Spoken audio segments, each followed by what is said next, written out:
Hello friends, welcome to Erode Uma kitchen. இன்றைக்கி நம்ம பார்க்க போகிறது ஹேர் டை. இந்த ஹேர் டை வந்து எப்படி ப்ரிப்பேர் பண்ணுறதுன்னு பார்க்கலாம்.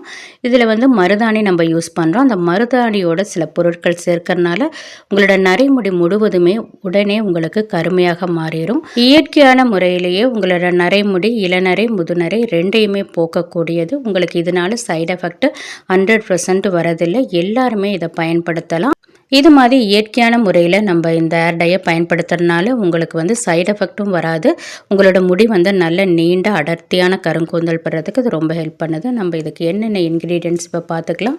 பாருங்கள், ஒரு பவுல் எடுத்துருக்கோம். அதில் ஒரு 4 கிராம்பு நம்ம இந்த கிராம்பை நம்ம மிக்ஸி ஜாரில் சேர்த்துடலாம். கிராம்பு வந்து நம்மளோட முடியை வந்து கருமையாக்கிறதுக்கு ரொம்பவே ஹெல்ப் பண்ணுது. இதை நம்ம மிக்ஸி ஜாரில் சேர்த்துட்டோம். அடுத்தது இதில் பயன்படுத்துகிறது வந்து இன்ஸ்டன்ட் காஃபி பொடி தான். 2 rupees காஃபி பொடியே போதும். அதையும் நம்ம மிக்ஸி ஜாரில் சேர்த்துடலாம். இந்த மருதாணியோட இந்த பொருட்கள் எல்லாம் சேரும்போது நம்மளோட நரைமுடி வந்து கருமையாக மாறுறதுக்கு இது ரொம்ப ஹெல்ப் பண்ணுது. அடுத்தது இதில் முக்கியமானது, இதில் வந்து புளி தான். நெல்லிக்காய் சைஸ் அளவுக்கு பழைய புளி, நல்லா கருப்பாக இருக்கும்ல, அந்த புளி நம்ம நெல்லிக்காய் சைஸ் அளவுக்கு இதில் சேர்த்துக்கலாம். இந்த புளி இதில் சேர்க்கும்போது அந்த மருதாணி இலைகள் வந்து சீக்கிரமே நல்ல டார்க் கலரும் ஆகும், கருமையாக ஆகும். நீங்கள் தலைமுடிகளில் போடும்போது உங்களோட நரைமுடிகள் எல்லாமே கருமையாக மாறிடும். இப்போ பாருங்கள், மருதாணி இலைகள் வந்து 2 கைப்பிடி அளவுக்கு போட்டிருக்கோம். உங்களுக்கு மருதாணி இலைகள் கிடைக்கல, உங்ககிட்ட பொடி தான் இருக்குன்னா நீங்கள் அதை கூட யூஸ் பண்ணிக்கலாம். ஒரு 5 ஸ்பூன் சேர்த்து இதோட சேர்த்து நீங்கள் அரைச்சிக்கலாம். இப்போ நம்ம இதில் ஒரு 1/2 டம்ளர் அளவுக்கு தண்ணி ஊற்றிடலாம். ஊற்றிட்டு நல்லா நைஸாக அரைச்சி எடுத்துடலாம். பாருங்கள், நல்லா நைஸாக அரைச்சி எடுத்துட்டோம். நல்லாவே நைஸாக இருக்கணும். அப்போ தான் நம்ம தலைமுடிகளில் போடும்போது கரெக்டாக ஒட்டும். இல்லாட்டி அப்படியே கீழே உழுகும், ஒட்டாது. தலைமுடிகளில் ஒட்டாமையே அப்படியே விழுந்துடும். இந்த அளவு அரைச்சிட்டோம். இப்போ வந்து நம்ம ஒரு கடாய், இரும்பு கடாய் எடுத்துருக்கோம். இரும்பு கடாய் எடுக்கிறது வந்து நம்மளுக்கு அது இருக்கிற அயன் கிடைக்கிறதுக்கு தான் நம்ம எடுக்கிறோம். இந்த அயன் நம்மளோட தலைமுடிகளில் சேரும்போது நம்மளுக்கு முடி உதிர் பிரச்சனையும் வராது. சீக்கிரம் நம்மளோட முடிகள் வந்து நரைமுடி வராமல் நல்லா கருமையாகவே இருக்கும். அதுக்கு தான் இப்போ நம்ம இந்த அரைச்ச விழுதை இந்த கடாயில் போட்டுக்கலாம். கொஞ்சம் தண்ணி மாதிரி இருக்கும். அப்போ தான் அது நம்ம ரொம்ப கெட்டியாக அரைச்சோன்னா நம்ம அடுத்த நாள் தான் இதை போட போகிறோம்.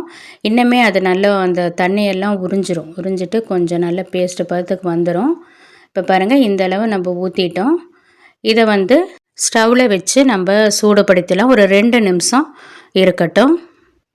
அது சூடாகும்போது தான் அதோட நிறம் வந்து இன்னுமே அதிகமாகும். அதுக்கு தான் அந்த நிறம் வந்து நல்ல எல்லா பொருள்களும் மிக்ஸ் ஆகி அதோட நிறம் வந்து டார்க் கலராக மாறும். அதுக்கு நம்ம கொஞ்சம் வெதுவெதுப்பாக சூடுபடுத்தும் போது அதோட நிறமே நல்லா சேஞ்ச் ஆயிரும். ஒரு 2 மினிட்ஸ் வச்சா போதும். பாருங்கள், அதோட நிறம் வந்து நல்லாவே சேஞ்ச் ஆயிடுச்சு. இந்த ஒரு கொதி வந்தோடனே நம்ம ஸ்டவ் ஆஃப் பண்ணி கொஞ்சம் வெதுவெதுப்பானவுடனே நம்ம ஒரு மூடி போட்டு மூடிடலாம். இது ஒரு நைட் நல்லா ஊறணும். அப்போ தான் உங்களுக்கு அந்த கலர் வந்து நல்லா பிடிக்கும். அதுக்கு தான் இந்த கடாய் சட்டியில் இருக்கிற அந்த அயன் எல்லாம் இதில் இறங்கும். பாருங்கள், ஒரு நைட் நல்லா ஊற வச்சுட்டோம். பாருங்கள், அதோட நிறமே எப்படி சேஞ்ச் ஆயிடுச்சுன்னு. இப்போ நல்லா நம்ம மிக்ஸ் பண்ணி விட்டுட்டு நம்ம ஸ்டவ்வில் வச்சிடலாம். ஸ்டவ்வில் வச்சுட்டு ஒரு கொதி வர வரைக்கும் நம்ம அப்படியே சூடுபடுத்தலாம். பாருங்கள், நல்ல ஒரு கொதி வந்துருச்சு. இப்போ நம்ம ஸ்டவ் ஆஃப் பண்ணிக்கலாம். இது வந்து ஒரு கைப்பு இருக்கிற சூடு வர வரைக்கும் நம்ம இதை வச்சுட்டு வேறு பவுலுக்கு நம்ம மாற்றிக்கலாம். இப்போ நம்மளுக்கு ஹேர் டை ரெடி ஆயிடுச்சு. இப்போ நம்ம இந்த பவுலில் மாற்றிக்கலாம். இப்போ நம்ம தலையில் எப்படி அப்ளை பண்ணுறதுன்னு பார்த்துக்கலாம். இந்த தலையில் அப்ளை பண்ணுறதுக்கு முன்னாடி ஹேர் வாஷ் பண்ணியிருக்கணும். தலையில் அழுக்கு, எண்ணெய் பிசுக்கெல்லாம் இருக்கக்கூடாது. அப்போ தான் நல்லா நம்மளுக்கு அந்த கலர் ஒட்டும். இப்போ பாருங்கள், ஃபுல்லாக நம்ம அப்ளை பண்ணிக்கலாம். நல்லா நைஸாக இருக்கணும். அப்போ தான் நம்ம தலையில் அப்ளை பண்ணுறதுக்கு கரெக்டாக ஒட்டும். இல்லாட்டி விழுந்துடும் கீழே. அப்படியே ஃபுல்லாக நம்ம அப்ளை பண்ணிவிட்டு 1 hour ஊற வச்சுட்டு அப்புறம் ஹேர் வாஷ் பண்ணிக்கலாம். சீயக்கா ஷாம்பெல்லாம் போட வேண்டாம். பாருங்கள், எல்லாம் ஃபுல்லாக அப்ளை பண்ணிட்டோம். ஹேர் வாஷ் பண்ணிவிட்டு வந்தாச்சு. 1 hour ஊற வச்சுட்டு தான் நம்ம ஹேர் வாஷ் பண்ணுறோம். பாருங்கள், நல்ல முடியே நல்ல ஷைனிங்காகவும் இருக்கும். நம்ம இயற்கையான முறையிலே நம்மளோட நரைமுடிகளை வந்து கருமையாக மாற்றிடலாம். இதில் எந்த சைடு எஃபெக்ட்டும் வராது.